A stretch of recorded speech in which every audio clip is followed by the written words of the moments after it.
So guys, we are back and we are live.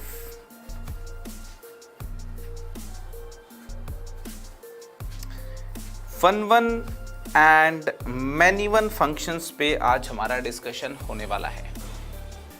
One one functions and many one functions. मेरी आवाज़ आ रही है आप लोगों को? आदित्य, शशांक, सोहम, हैप्पी चौहान, सुनाई दे रहा हूँ मैं सब लोगों को? चलिए,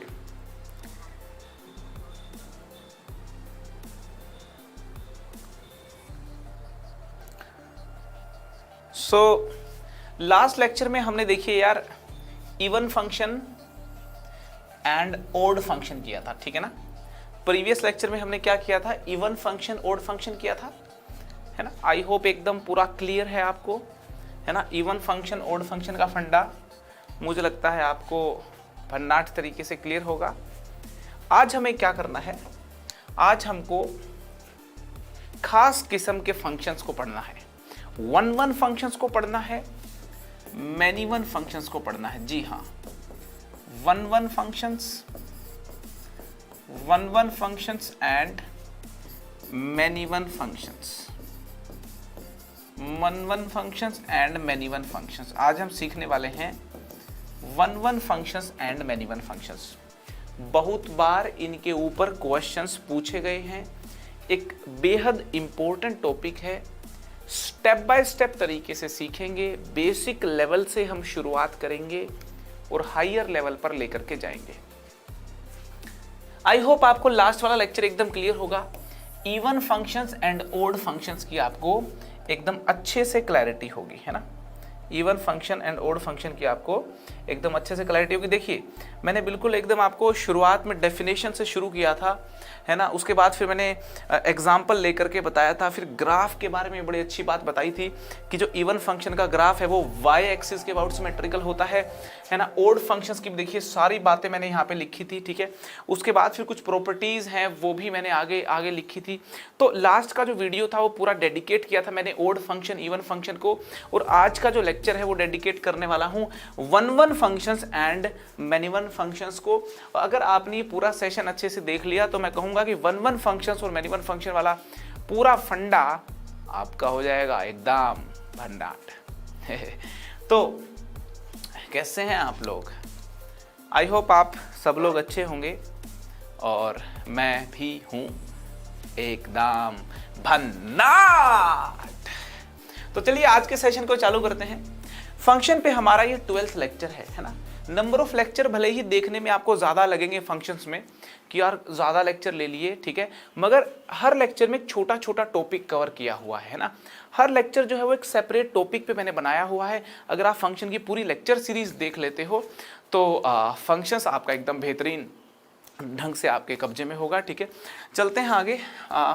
आपको मालूम होगा कि अनअकैडमी प्रोडिजी के बारे में बेहद शानदार 5 करोड़ तक की स्कॉलरशिप्स अनअकैडमी ऑफर कर रहा है। और सिर्फ स्कॉलरशिप ही नहीं, कोलकाता नाइट राइडर के प्लेयर्स से मिलने का भी मौका आपके पास है। आप कोलकाता नाइट राइडर के प्लेयर्स के साथ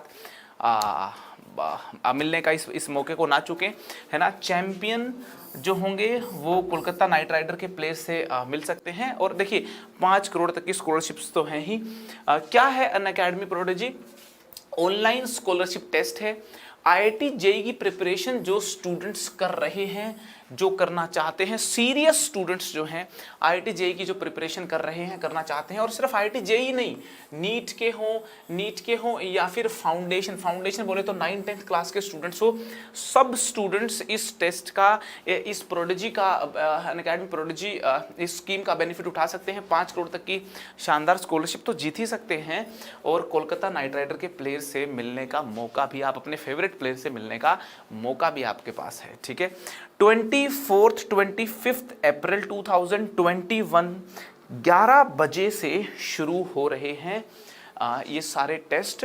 तो आप यार इन सारे बेनिफिट्स का फ़ायदा उठाएं, ठीक है, उठाना चाहिए, ठीक है। ऑन हाई डिमांड अभी भाई 11th 10th क्लास के पेपर कैंसिल हो गए हैं, तो 11th में स्टूडेंट्स आ गए हैं, मालूम नहीं बच्चों को लॉकडाउन की स्थिति वापस हो गई है, मालूम नहीं बच्चों को कि क्या करना चाहिए इस टाइम पे। अनअकैडमी ने एकदम तुरंत 11वीं और 12वीं के बहुत सारे कोर्सेज लॉन्च कर दिए हैं, शानदार कोटा के टीचर्स और स्टार टीचर्स के साथ कोर्सेज लॉन्च किए हैं। और देखिए बम्पर ऑफर भी है, जो IIT JEE 2022 और 2023 के जो एस्पिरेंट्स हैं उनके लिए शानदार ऑफर है कि 12 मंथ्स की सब्सक्रिप्शन अगर वो लेते हैं तो 3 मंथ्स की सब्सक्रिप्शन अभी बेहद एकदम बिल्कुल फ्री मिल रही है, और 24 मंथ्स की सब्सक्रिप्शन के साथ 4 महीने की सब्सक्रिप्शन फ्री है। और ये सिर्फ 20th और 21 अप्रैल तक ही ये ऑफर है, ठीक है। आप लोगों को मालूम होगा जेई मेंस का जो बैच है और जेई मेंस जे एडवांस का जो एम बैच है, एम 2022 बैच है, वो शुरू हो चुका है ना, अप्रैल ऑफ 14 से। लेकिन अभी उसमें बस 3-3 4-4 लेक्चर्स ही हुए हैं। 12th क्लास के स्टूडेंट्स जो अभी 12th क्लास में आए हैं उन स्टूडेंट्स के लिए बैच है ना। शानदार ढंग से पढ़ाई चालू हो चुकी है बच्चों की, 14 अप्रैल से बैच चालू हुआ है, लेकिन 3-4 लेक्चर्स ही उसमें हुए हैं, ठीक है। 12th क्लास के जो सीरियस स्टूडेंट्स हैं, जेई में फोड़ना चाहते हैं, शानदार कंटेंट एकदम बेसिक से लेकर के एडवांस लेवल तक की सारी चीज़ें, DPPs है ना, शॉर्ट नोट सारे इस बैच में प्रोवाइड करवाए जाएंगे, और सिंप्लीफाइड तरीके से कॉन्सेप्ट्स को इसमें एक्सप्लेन किया जाता है। ये इस बैच की स्पेशल बात है। अनअकैडमी प्लस और आइकॉनिक कोर्सेज के क्या क्या बेनिफिट्स होते हैं वो आपके सामने है। देखिए ये सारे बेनिफिट्स आपके सामने हैं, आप गो थ्रू कर सकते हैं। Proper study material, study planner, expert guidelines, test analysis, personal guidance, live test, weekly test, unlimited access, structured course, ये सारे आइकॉनिक कोर्स के फीचर्स हैं, ठीक है ना। प्लस कोर्स की फीस जो है वो अगर 12, 18, 24 महीने के कोर्स लेने पे मैक्सिमम डिस्काउंट मिलता है।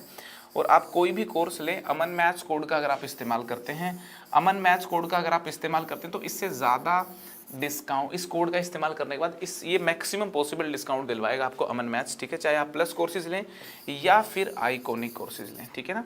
प्लस कोर्सेज लें या फिर आइकॉनिक कोर्सेज लें, ठीक है। इसी के साथ यार किसी को कन्फ्यूजन नहीं होना चाहिए कि यादगार सीरीज़ इज़ टोटली फ्री और वो यूट्यूब पे चलती रहेगी।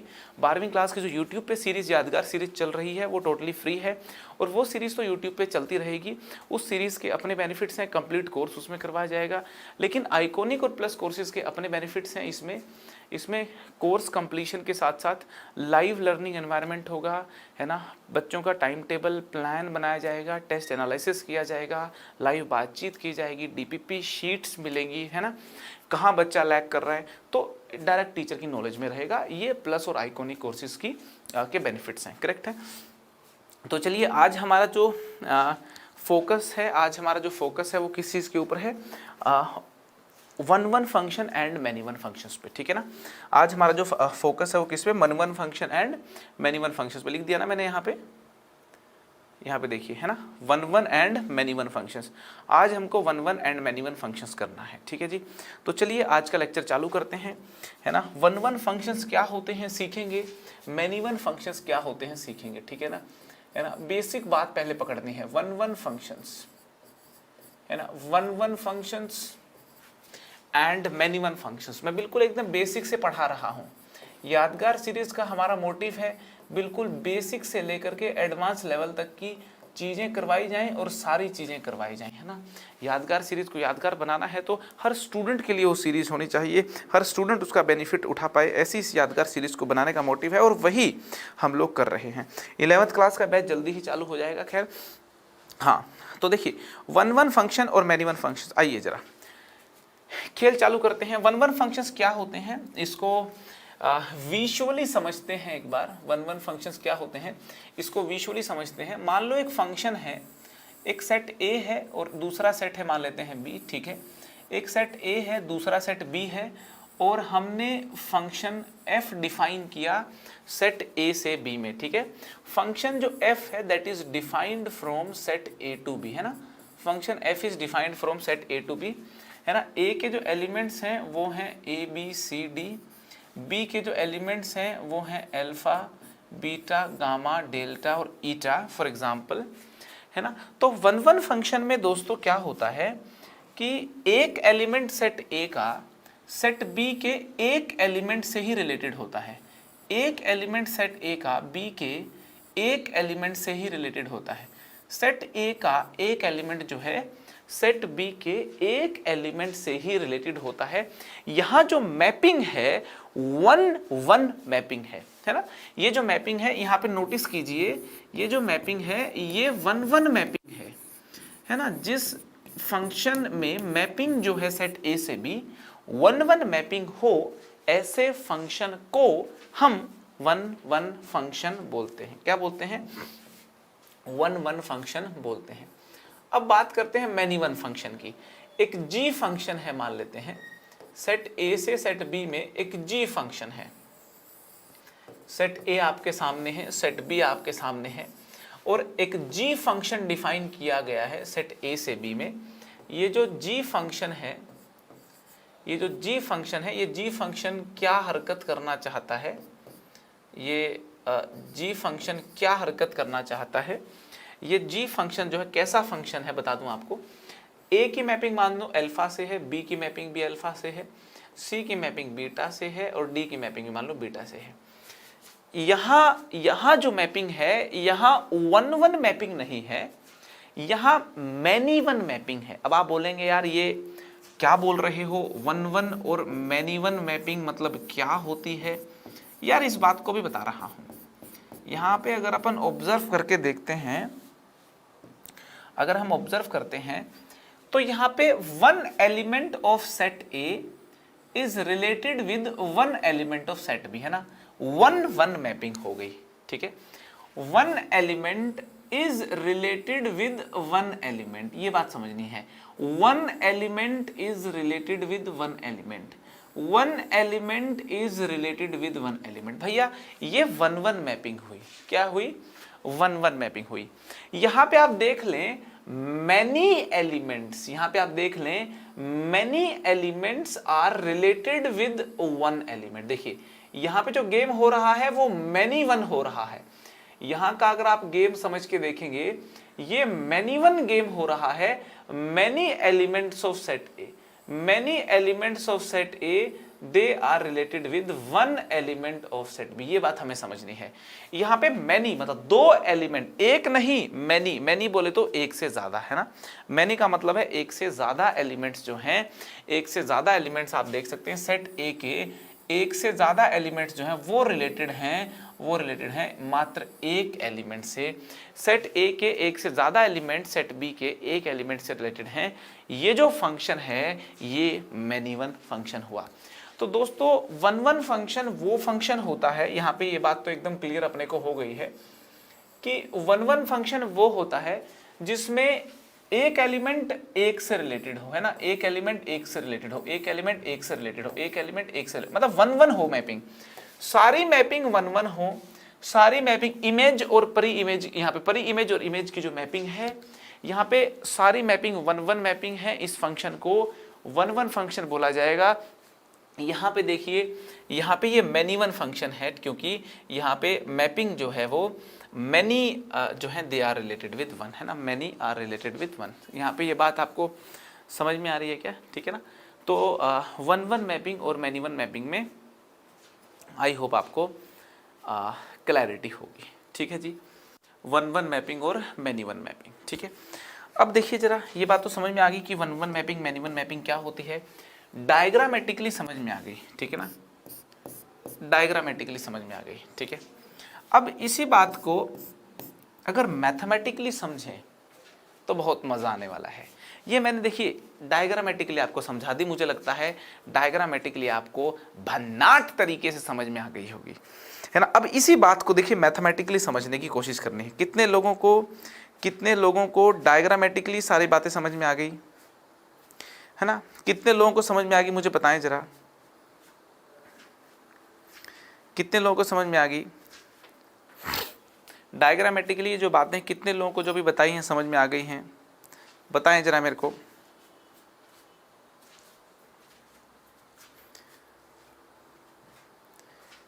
एकदम फिट हो गई भाई, इधर एकदम खोपड़ी के अंदर फिट हो गई, ठीक है। इस सेशन को आप शेयर करें यार, आप लोग अपने व्हाट्सएप ग्रुप्स पे शेयर करें, अपनी इस फैमिली को बड़ा करें, ठीक है। भन्नाट शेयरिंग करें फेसबुक पे, ग्रुप्स में, व्हाट्सएप ग्रुप्स में, इंस्टा ग्रुप्स में, ठीक है। टेलीग्राम ग्रुप्स में है ना, इंस्टा पे टेलीग्राम ग्रुप्स में, ठीक है, आप इसको करें, मैक्सिमम जगह पे शेयर करें, ट्वीट भी कर दें सेशन को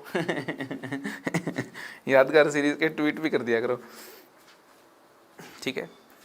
यहाँ पे साहिल ने कहा Kundan sir is also live in लक्ष्य बैच, तो ये तो लाइव वर्सेस लाइव हो गया यार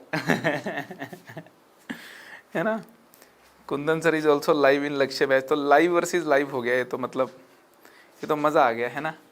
चलो तो बताओ यार फिर, है ना, भन्नाट मज़ा आ रहा है क्या तुमको? ठीक है, इम्प्लिसिट एक्सप्लिसिट फंक्शन का हो गया, आदित्य को मैंने बता दिया। सेशन को शेयर करें यार, और इस फैमिली को बड़ा करें। लाइव लर्नर्स जो हमारे अभी हैं, है ना, ज़्यादा इसको सेशन को शेयर करेंगे तो बढ़ेंगे, ज़्यादा मज़ा आएगा, क्लास जितनी लंबी होगी उतने ज़्यादा मज़ा आएगा, ठीक है। हाँ, लव फ्रॉम पंजाब, चलिए thank you so much, love you too. करें, बात करें, 1-1 फंक्शन और मैनी वन फंक्शन की बात करें भाई, है ना, आगे आगे बात करते हैं, देखिए जरा सो यहाँ पे देखिए समझने वाली बात क्या है कि अ फंक्शन, ये बात अगर आपने समझ ली तो पूरी बात समझ में आ जाएगी। A function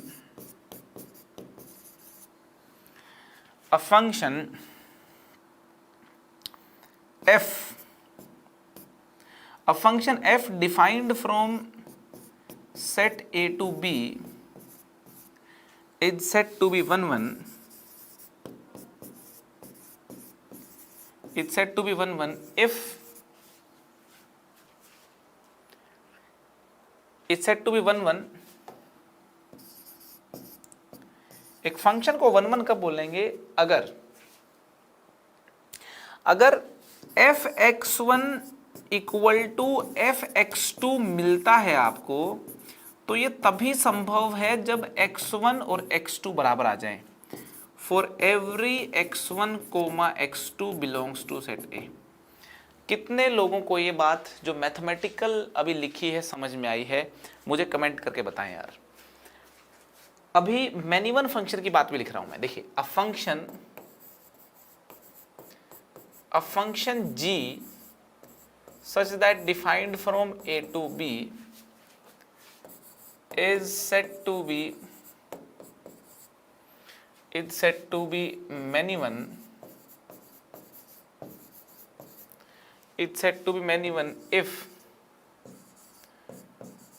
gx1 equal to gx2, then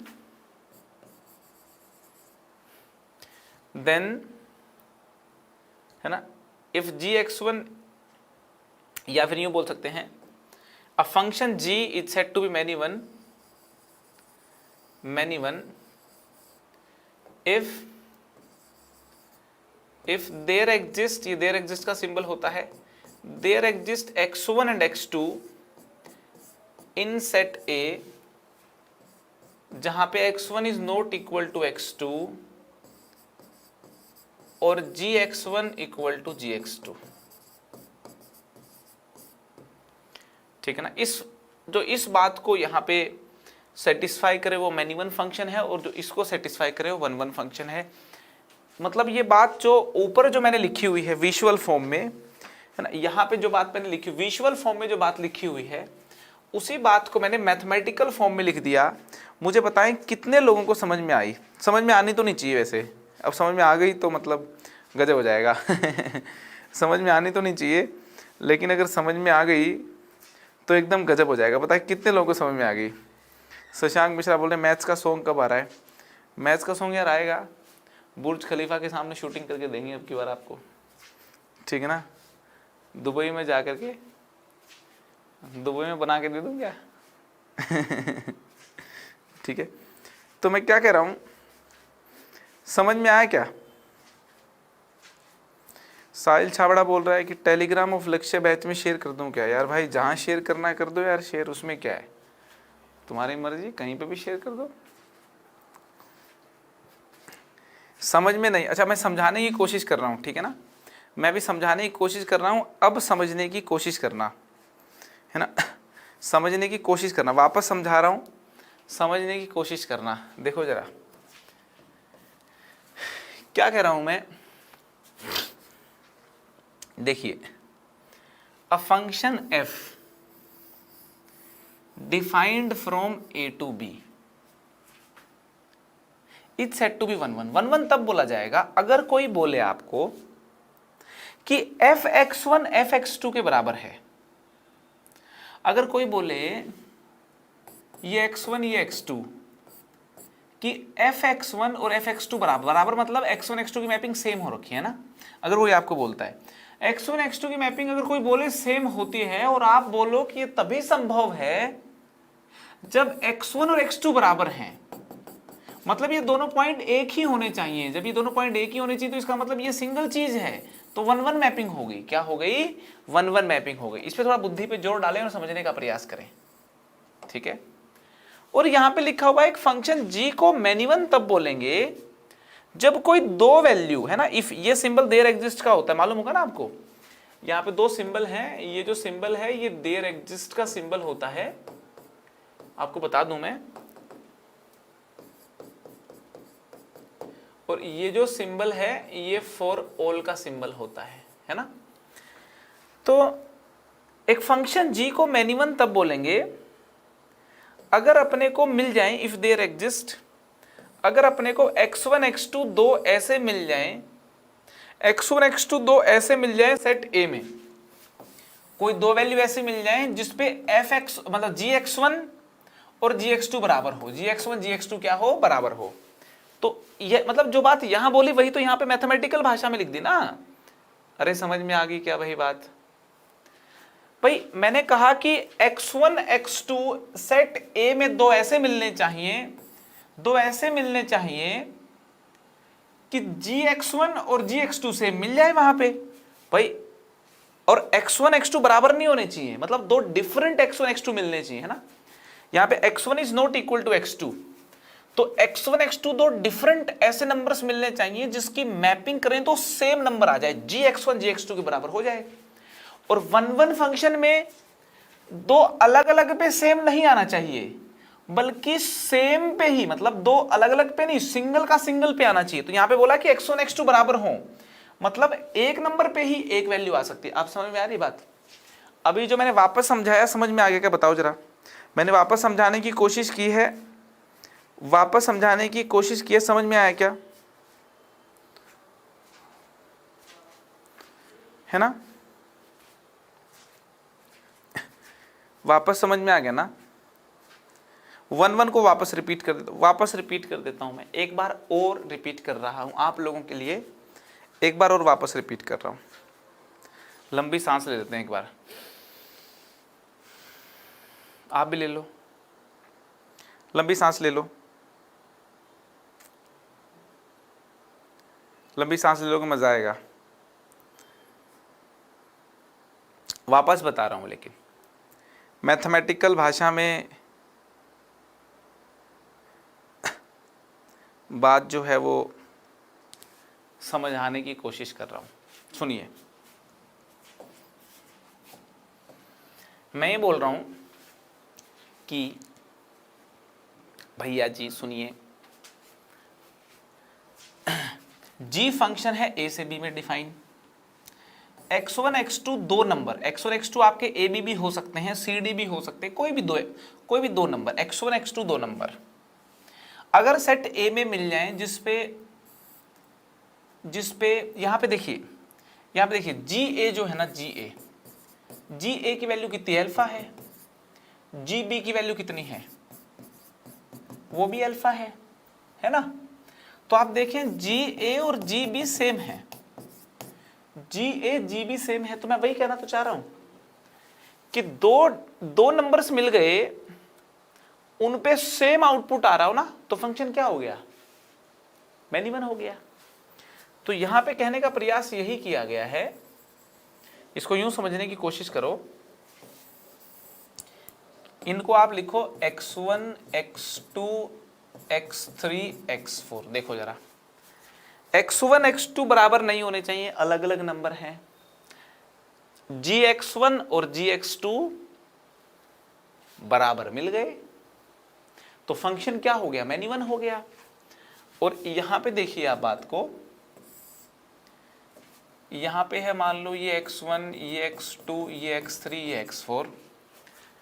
तो अगर कोई बोले f(x1) और f(x2) बराबर हैं, अगर कोई बोले f(x1) f(x2) बराबर हैं, तो यार f(x1) और f(x2) बराबर तो है ही नहीं, बट फिर भी कोई बोल दे f(x1) f(x2) बराबर हैं, तो उसको बोलो जरूर आपको गलतफहमी हुई है, ये x1 x2 नहीं है बल्कि x2 x1 बराबर ही है। ये मतलब x1 और x2 आप एक ही चीज को ले रहे हो, है ना, दोनों एक ही चीज है। मतलब x1 के ऊपर जो f आ रहा है वो x1 पे आ सकता है, किसी दूसरे पे नहीं आ सकता। मतलब 1 की 1 से ही मैपिंग होगी, दूसरे से नहीं हो सकती। अभी बात समझ में आ रही है क्या? अभी बात समझ में आ गई? अभी बात समझ में आ गई? ठीक है। कितने बदमाश हैं बच्चे यार, बोल रहे हैं आप कितने साल के हो।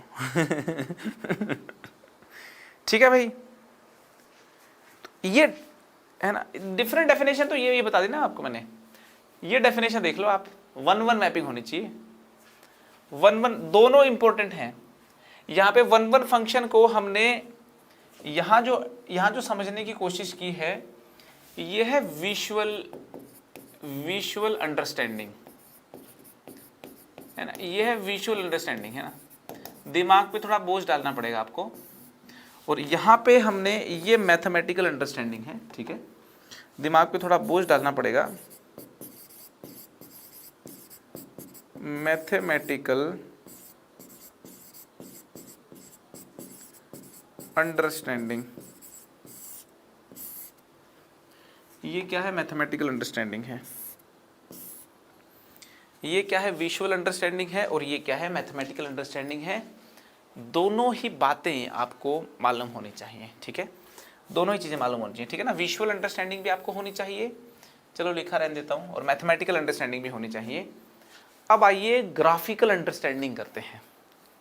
क्या करते हैं? Graphical understanding. देखिए मजा आएगा आपको, ध्यान से सुनना जरा बातों को। जैसे मैं एक फंक्शन लिख रहा हूं f(x) = x², है ना। ये जो फंक्शन है ये रियल नंबर में डिफाइन किया गया है। दूसरा फंक्शन ले रहा हूं फंक्शन g, वो भी रियल नंबर से रियल नंबर में डिफाइन किया गया है, और gx फंक्शन हमारा है x⁻3।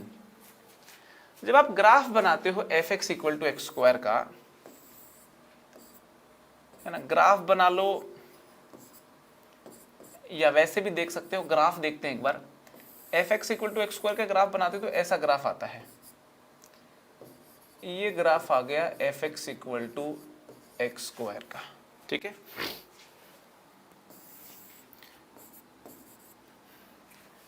gx = x³ का जब हम ग्राफ बनाते हैं, gx = x³ का जब हम ग्राफ बनाते हैं, gx = x³ का जब हम ग्राफ बनाते हैं, तो ऐसा ग्राफ आता है।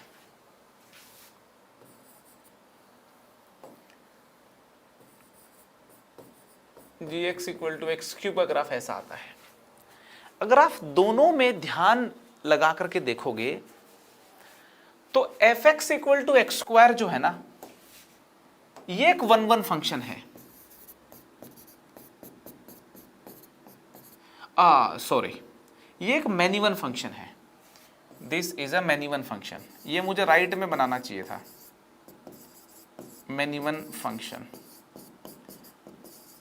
मैंने ना उल्ट मतलब इधर बना देते ना। यहाँ पे देखो मैं 1-1 की सारी चीज यहाँ पे लिख रहा था ना, तो इसको चलो इधर बना देते हैं, उल्टा पुल्टा कर देते हैं। चलो कोई बात नहीं, यहाँ पे क्या करते हैं, इसको इधर लेके जाते हैं, इसको हम यहाँ लेके चलते हैं, ठीक है जी। इसको यहाँ लेके जाएंगे, है ना।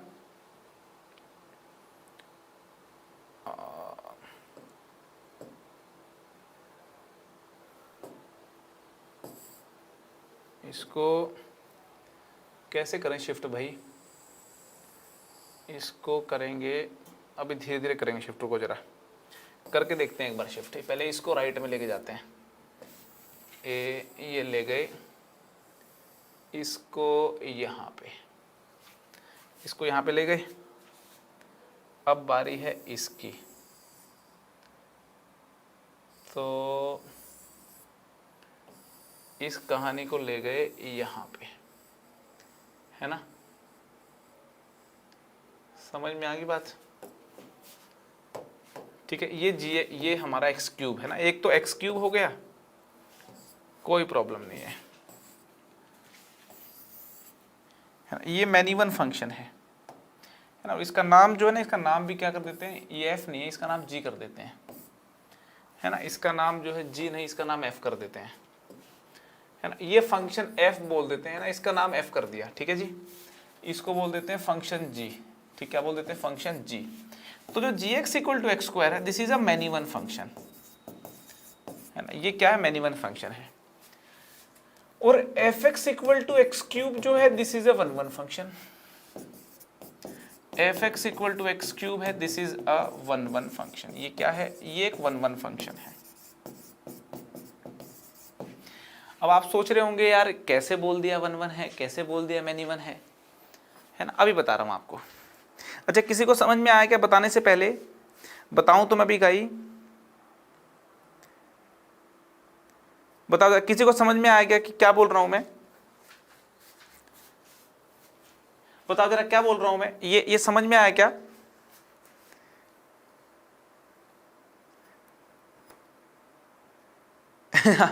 मैंने तो बताया ही नहीं और आपको समझ में भी आ गया, ठीक है। देखिए मैं क्या बोल रहा हूं कि मैं ये बोल रहा हूं, यहां अगर आप नोटिस करोगे g x equal to x square है ना, इसको एक बार नोटिस करो आप, g x equal to x square. अगर आप x की वैल्यू 2 डालोगे तो आउटपुट कितना आएगा, 4 आएगा। और x की वैल्यू जब -2 डालोगे तब भी 4 आएगा। आप देख लो, x की वैल्यू 2 डालोगे और -2 डालोगे तो क्या आएगा, 4 आएगा, ठीक है। यहां पे देखिए मैन इवन मैपिंग है, और ये बात ग्राफिकली देखी जा सकती है कि x की इस वैल्यू पे जो आउटपुट आ रहा है और x की इस वैल्यू पे जो आउटपुट आ रहा है वो आउटपुट सेम है। समझ में आ रही कि नहीं आ रही? दोस्तों मैं एक लाइन बोल रहा हूं, आप बताइए फिट हुई कि नहीं हुई। इधर मैं बोल रहा हूं कि अगर हॉरिजॉन्टल लाइन ड्रॉ करने पे, अगर हॉरिजॉन्टल लाइन ड्रॉ करने पे कोई हॉरिजॉन्टल लाइन एक फंक्शन को एक से ज्यादा बारी काट दे, जैसे इस हॉरिजॉन्टल लाइन ने फंक्शन को 2 जगह काटा है, तो फंक्शन हमारा मैन इवन फंक्शन होगा। और अगर हॉरिजॉन्टल लाइंस, यहां पे देखिए ये एक हॉरिजॉन्टल लाइन ड्रॉ कर दी, मैंने बहुत सारी हॉरिजॉन्टल लाइन ड्रॉ करी। आप इस ग्राफ को नोटिस करके देखें, आप इस ग्राफ को नोटिस करके देखें, कोई भी हॉरिजॉन्टल लाइन ऐसी नहीं है जो फंक्शन के ग्राफ को एक से ज्यादा बार काटती हो। हॉरिजॉन्टल लाइन के एक बार काटने का मीनिंग यह है कि एक आउटपुट के करस्पॉन्डिंग सिर्फ एक इनपुट ही है,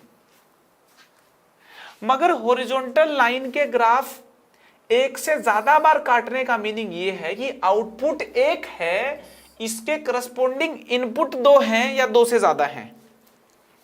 जब कोई हॉरिजॉन्टल लाइन फंक्शन को एक बार ही काटती है तो इसका मतलब एक आउटपुट के करस्पॉन्डिंग एक इनपुट है।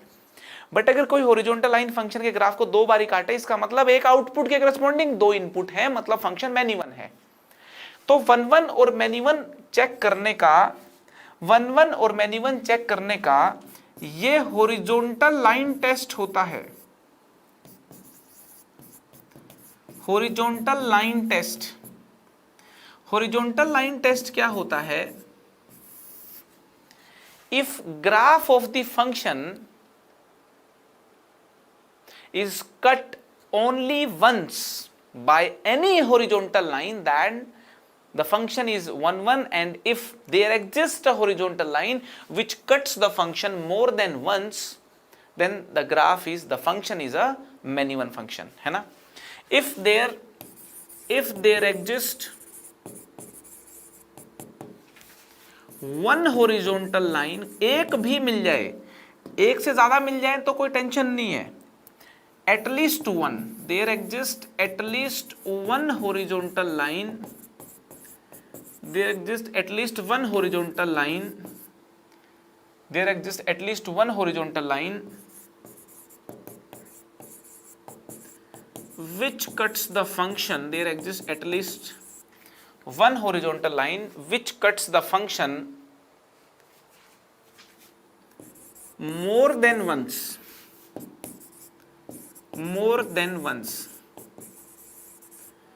then we will say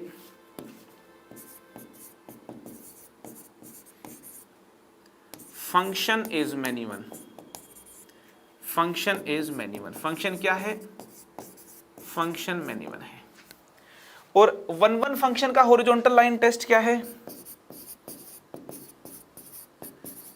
horizontal line test क्या है? वन वन फंक्शन का हॉरिजॉन्टल लाइन टेस्ट क्या है?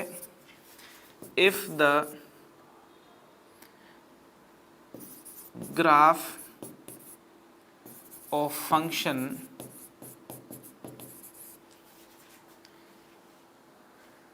if all the horizontal lines, ऐसे लिख देते हैं, if all the horizontal lines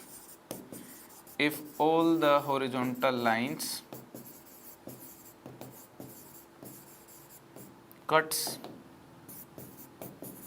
the graph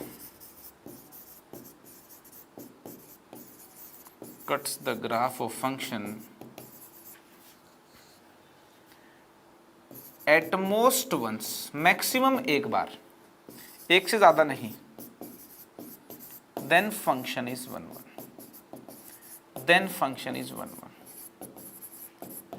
ठीक है ना. हॉरिजॉन्टल लाइन टेस्ट है. फंक्शन के ग्राफ को अगर सारी हॉरिजॉन्टल लाइंस एक बारी ही काटें तो फंक्शन वन वन है, और एक से ज्यादा बारी काटे तो फंक्शन क्या है? मैनी वन है. इस बात को डिटेल में भी देखा जा सकता है मेरे प्यारे दोस्तों. मैं कुछ ग्राफ, जैसे एक और ग्राफ बना रहा हूं मैं, आप मुझे बता दें, यहाँ पे मैं कुछ ग्राफ बना रहा हूँ, इनफैक्ट है ना, कुछ छोटे छोटे कई ग्राफ बना देता हूँ. यहाँ पे देखिए ग्राफ बना रहा हूँ मैं, कुछ 2 ग्राफ बना रहा हूँ. आपको बात समझने में पूरी क्लैरिटी आ जाएगी, है ना, आपको बात समझने पूरी क्लैरिटी आ जाएगी. यहाँ पे देखिए ये बना दिया मैंने, ठीक है, यहाँ पे देखिए ये बना दिया मैंने, ठीक है जी. और यहाँ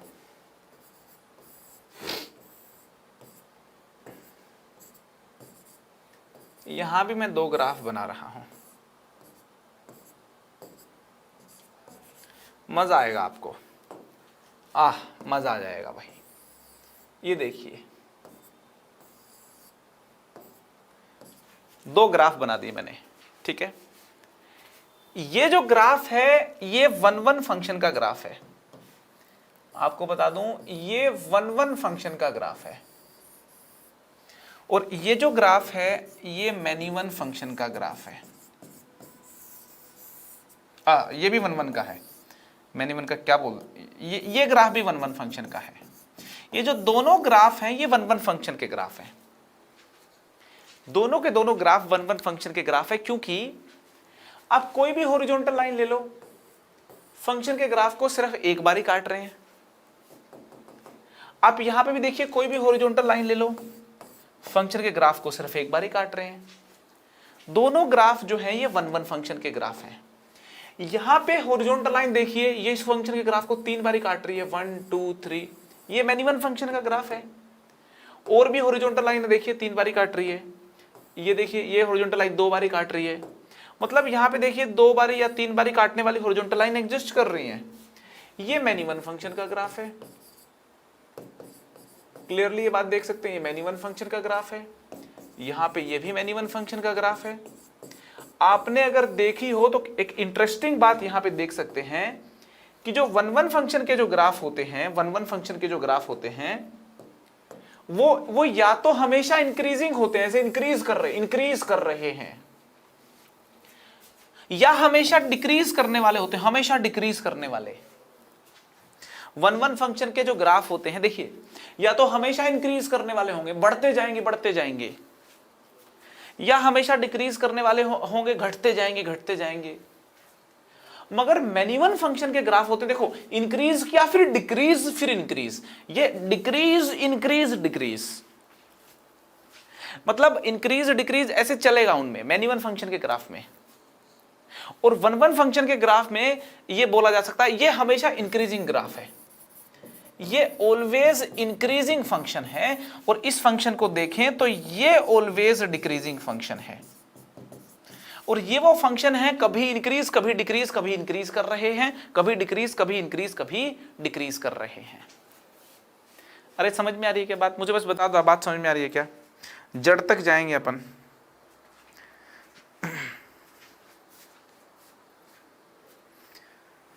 समझ में आ रही है क्या भाई बात? सेशन को मैक्सिमम शेयर करें, पूरा सेशन देखें, पूरी बात समझनी है तो पूरी बात समझनी, पूरा सेशन देखें, ठीक है ना?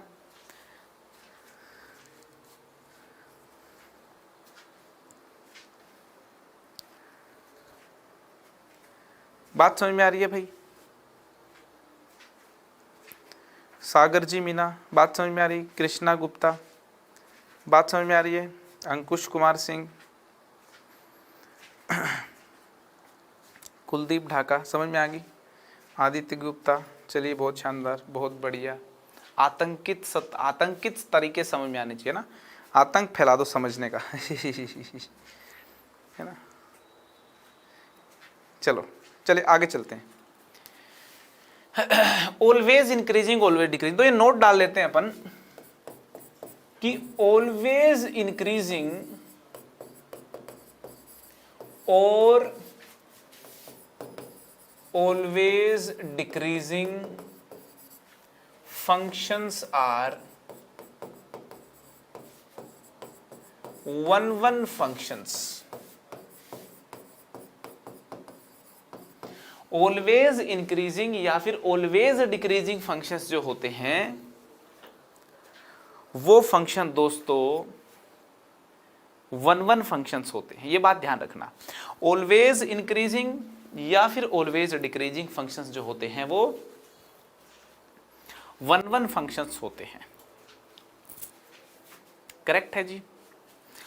अब अपन बात कर लेते हैं एक और बेहतरीन बात की। आपको बता दूं मैं कि एक फंक्शन ऑलवेज इंक्रीजिंग है या ऑलवेज डिक्रीजिंग है, इसकी पहचान करनी हो तो या तो ग्राफ ड्रॉ करना पड़ेगा, जैसे यहां पे ग्राफ ड्रॉ कर लिया।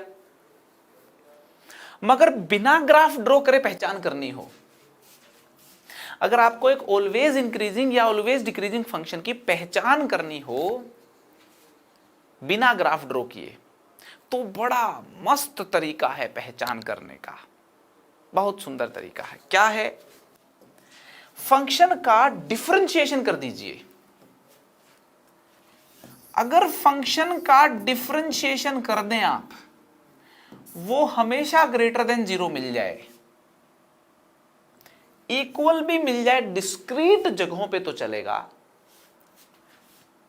इफ एफ डैश एक्स मतलब डिफरेंशिएशन हमेशा ग्रेटर देन इक्वल टू 0 मिल जाए, हमेशा का मतलब for every x in the domain of the function, then fx is always increasing। fx हमेशा इंक्रीजिंग होते हैं, है ना। और अगर फंक्शन इंक्रीजिंग हो तो डिफरेंशिएशन हमेशा ग्रेटर देन इक्वल टू 0 होते हैं, ठीक है। और इफ एफ डैश एक्स, अगर f dash x less than 0 मिल जाए या इक्वल टू 0 मिल जाए for every x in the domain of the function, then बोलेंगे fx इज ऑलवेज डिक्रीजिंग, वो हमेशा क्या होंगे? डिक्रीजिंग। ये दोस्तों ये बात हमें समझनी होगी, ये बात हमें समझनी होगी। ऐसा क्यों होता है? यहाँ पे एक सवाल आपके अंतर मन में आया होगा, इधर एक सवाल आपके आया होगा कि ऐसा होता क्यों है, डिफरेंशिएशन पॉजिटिव होने पे फंक्शन इंक्रीजिंग क्यों होते हैं, डिफरेंशिएशन नेगेटिव होने पे फंक्शन डिक्रीजिंग क्यों होते हैं। इसका जो रीजन है आपको मैं पढ़ाऊंगा कैलकुलस में आगे जाकर के एप्लीकेशन ऑफ डेरिवेटिव चैप्टर में। जी हाँ, कहां पढ़ाऊंगा, एप्लीकेशन ऑफ डेरिवेटिव चैप्टर में पढ़ा दूंगा। अभी बस ये जान लें आप, अभी इसका इस्तेमाल करें, इसका लॉजिक मैं एप्लीकेशन ऑफ डेरिवेटिव चैप्टर में बता दूंगा, इसको याद कर लें आप। अभी के लिए आप इसको याद कर लें दोस्तों, वेरी इंपॉर्टेंट, इस बात को आप याद कर लें, है ना, make proper notes, very important. अगर एक फंक्शन का differentiation greater than equal to 0 मिल जाता है, फंक्शन हमेशा इंक्रीजिंग होता है, और फंक्शन का डिफरेंशिएशन नेगेटिव मिल जाए तो फंक्शन हमेशा क्या होता है, डिक्रीजिंग फंक्शन होता है ना। इंक्रीजिंग डिक्रीजिंग समझ में आ गई बात, बताओ जरा, बात समझ में आ गई भाई आपको।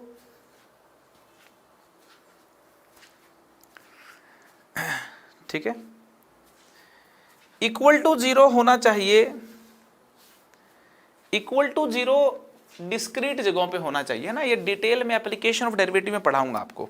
इक्वल टू 0 पे जो है वो लफड़ेबाजी हो जाती है, ठीक है, समझ में आ रही है ना।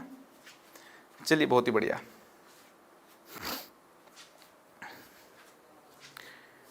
ठीक है जी, तो चलते हैं आगे, चलते हैं अपन, ठीक है ना। जैसे कि अब ये देखो, इतनी सारी कहानी समझ में आ गई ना, अगर मान लो 1-1 फंक्शन के बारे में, अगर इतनी सारी कहानी समझ में आ गई, मैनी वन फंक्शन के बारे में सारी बातें समझ में आ गई, तो 1-1 मैनी वन फंक्शन जो है ना आपका एकदम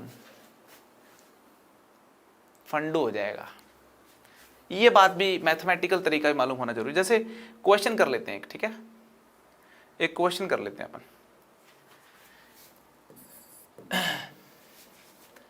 फाइंड जैसे मान लो क्वेश्चन है, find the value of a for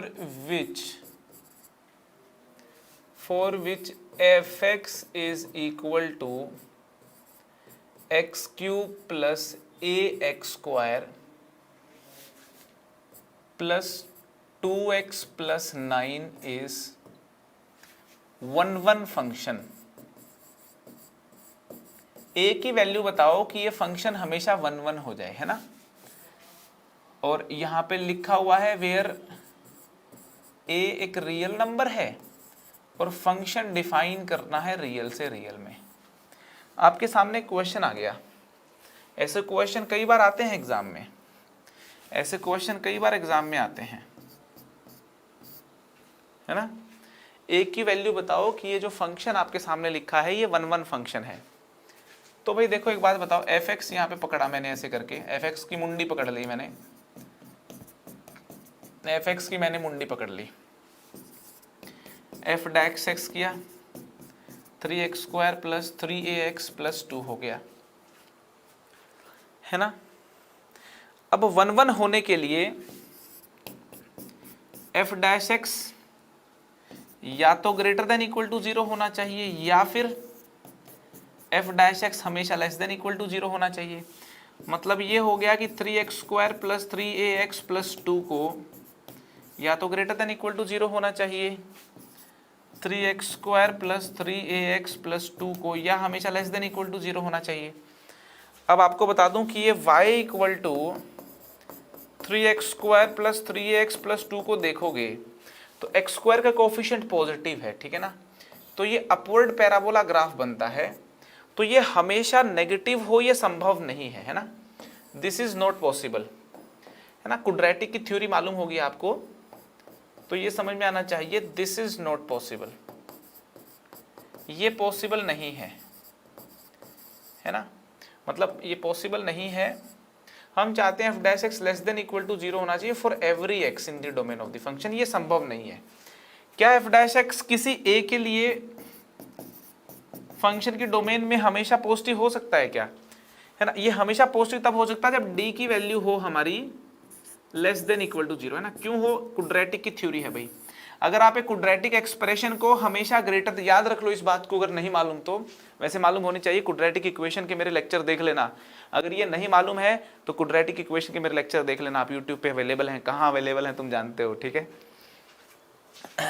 3x² plus 3x plus 2 है ना, इसकी value greater than equal to 0 तभी संभव है जब d की value less than equal to 0 संभव हो, मतलब b² माइनस 4ac, ठीक है ना, वो लेस देन इक्वल टू 0 होना चाहिए। तो b² मतलब 9a² minus 24 less than equal to 0 होना चाहिए, है ना। तो इसमें से देखो जरा 3 कॉमन आ जाएगा, है ना, 3 कॉमन आ गया, तो 3 कॉमन आ गया तो ये 3a² माइनस 8 हो गया less than equal to 0। 3 common आ गया, या इनफैक्ट 9 ही कॉमन ले लो यार, क्यों टेंशन ले रहे हो आप, 9 कॉमन ले लो आप, ठीक है ना। अरे रुक जाओ ना, 9 ही कॉमन ले लो आप। 9 कॉमन लोगे तो ये हो जाएगा a² माइनस 8/3, है ना। तो ये हो जाएगा कुल मिला के a minus √8/3 into a plus √8/3, है ना, लेस देन इक्वल टू 0, ठीक है। जब आप 9 जबरदस्ती कॉमन ले लोगे ना तो 24/9, है ना, 8/3 आ जाएगा, करेक्ट है भाई। अगर नंबर लाइन पे आप सोल्व करोगे तो ये हो गया आपका माइनस √8/3, क्रिटिकल पॉइंट आ गया, प्लस √8/3 आ गया, आपको लेस देन इक्वल टू चाहिए, तो a की वैल्यू जो है वो इससे और इसके बीच में होनी चाहिए, ठीक है ना। तो a जो हमें मिला, यहाँ पे क्लियरली देख सकते हो आप, a हमें मिल गया माइनस √8/3 से लेकर के प्लस √8/3, ठीक है। सिंप्लीफाई करें तो √8 को आप लिख सकते हैं 2√2, है ना, माइनस 2√2/3 से लेकर के 2√2/3, ठीक है जी। तो ये यहाँ पे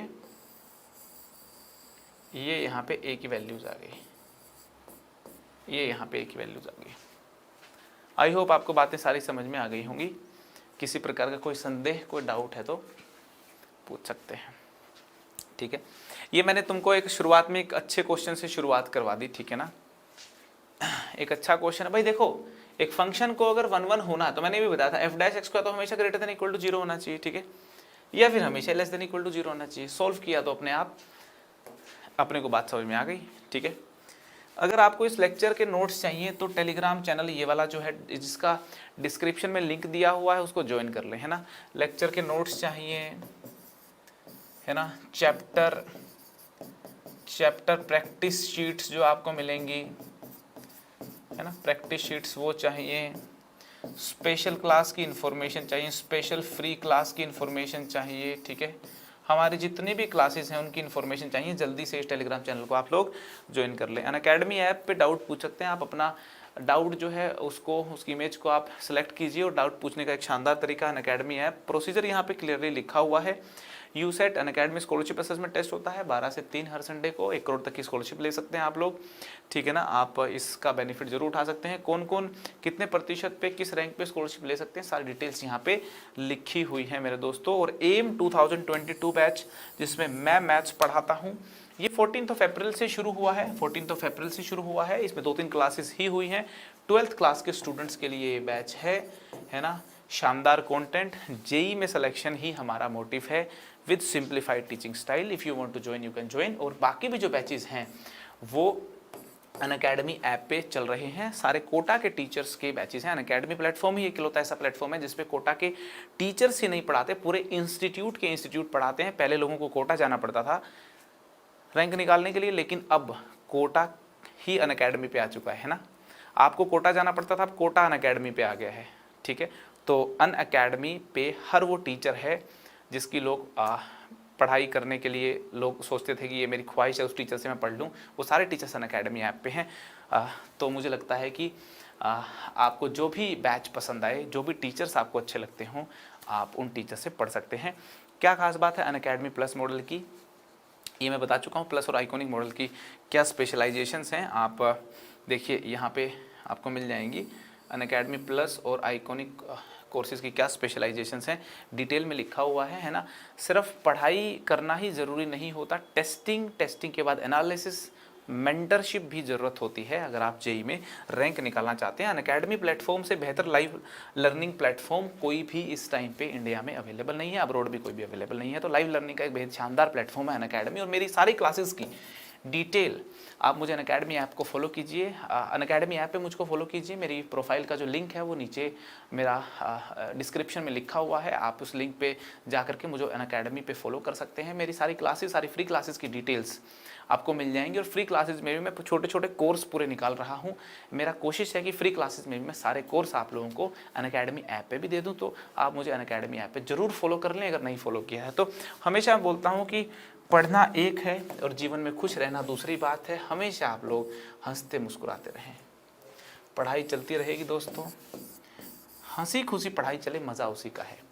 दिलों में दुआओं में बसाए रखना। Bye bye, take care.